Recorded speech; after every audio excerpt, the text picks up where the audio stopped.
Hey, what's going on, investment fam? I'm Stock Market Jay, and we talking about Goldman Sachs today.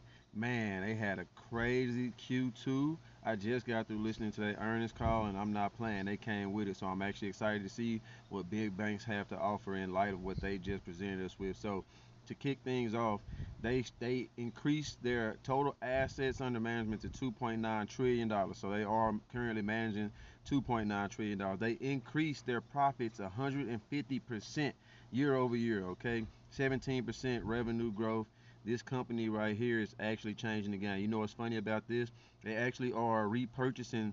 They repurchased 3.5 billion dollars in shares. So they did a 3.9 billion dollar share repurchase, and the stock is undervalued. So they actually didn't go and spend money on an overpriced stock right there. So the PE is trading at 18 times multiple.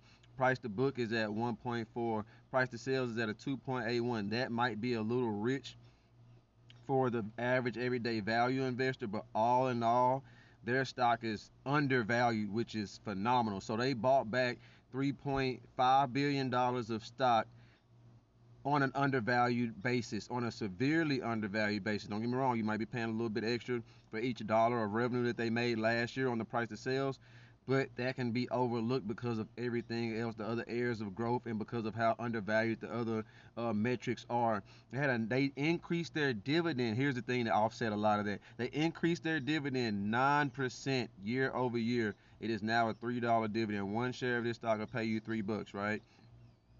They have quadrupled their dividend since 2019. They are committed to returning value to the shareholder. The purpose of owning stocks, if you didn't know, is for the company to return value back to the shareholder, to me, you, the shareholder, right? They do that in a couple of ways. They do that by repurchasing stock.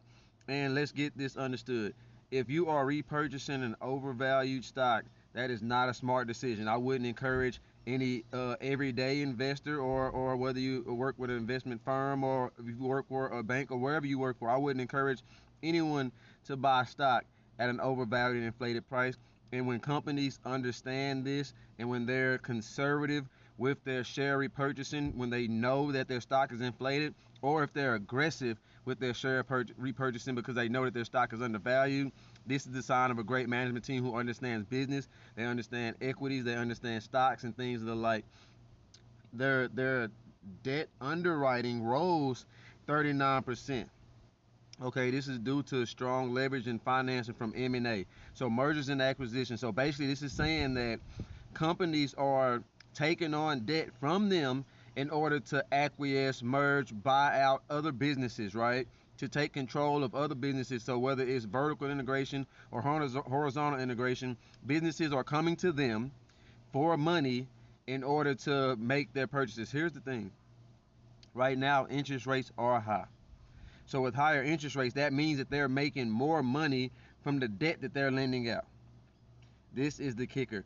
Equities revenue rose 9% year over year for this business. So the money that they have invested in alternatives, in derivatives, in stocks and equities, things like that, and fixed income is up year over year. So this means that they're smart with their money, right? They're smart with their money. They're smart with their income. They're smart with their profits. That means that they're using the money to grow the business in a way that's beneficial to the people that they serve, the customer, the investors, and it's beneficial to the people that are investing into their stock. So this is a business that definitely gets a buy rating from me. It's a business that is they actually just celebrated 25 years of being a public company. So you have to understand, this is one thing that I love to point out when I'm breaking down a stock. Is this business tried, true, and tested? Have they withstood the test of time? What I mean by that is this company went public in 1999. They withstood the dot-com bubble. They withstood 9/11.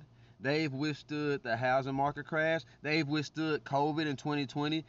So it's one thing to be to be a management team running a business that is in a zero interest rate environment, right?